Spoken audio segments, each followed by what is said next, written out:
L'Institut Caparrella tanca un curs en què han canviat l'estrident soroll del timbre per temes musicals, marquen el principi i el final de cada classe i s'adapten al moment del dia. És el resultat conjunt entre els alumnes d'electrònica i els del grau mitjà de vídeo, discjòquei i so.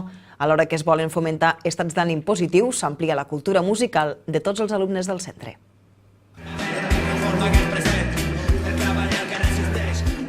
És el so que crida a entrar a classe. En aquest cas és un tema d'Espencat, un grup de música valenciana prou conegut entre els alumnes de la Caparrella.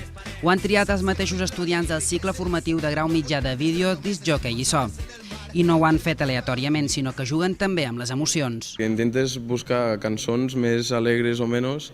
Per exemple, si has de començar el dia un dilluns, per exemple, al principi de setmana, que entres en una cançó que està sonant, una cançó alegre, t'ho prens diferent que sentir el típic timbre de tota la vida que tothom coneix i que és més avorrit. Llavors, hi ha molta gent que també te felicita per les cançons, si li han agradat, no? Tens crítiques, està molt bé. De la part tècnica se n'encarrega el Departament d'Electrònica, mentre que els discjòqueis trien la part musical, és a dir, les cançons. Setmanalment canvien els criteris que segueixen, com ara bandes sonores de pel·lícules o música catalana. Però no només fan música, sinó que cada vegada més els sons es vinculen amb la imatge. Estem vivint en un món audiovisual i llavors hi ha molta tendència també dels youtubers i llavors aquí també poden aprendre a com crear un vídeo, com editar-lo, com posar so, com il·luminar. Perquè, clar, és que la part visual i la part auditiva és molt important. Pot servir per animar molt el públic, també és una eina bona de publicitat, perquè pots ficar el teu logo, perquè com jo soc DJ, me puc ficar el logo i puc indicar a la gent de qui està punxant en aquell moment.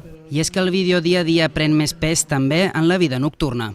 A una discoteca, per exemple, sempre s'agraeix molt més tindre allí uns bons visuals, bones figures o el que sigui, abans que qualsevol llum i tot això, que també està bé, però és una manera de complementar tot i crear un espectacle molt més complet. Aquest és un dels cicles formatius que guanya cada vegada més adeptes. De fet, aquest curs s'han ocupat les 30 places disponibles i 20 persones van quedar-se fora. Aquest 2017 és l'any en què han sortit graduats els primers discjòqueis de la Caparrella.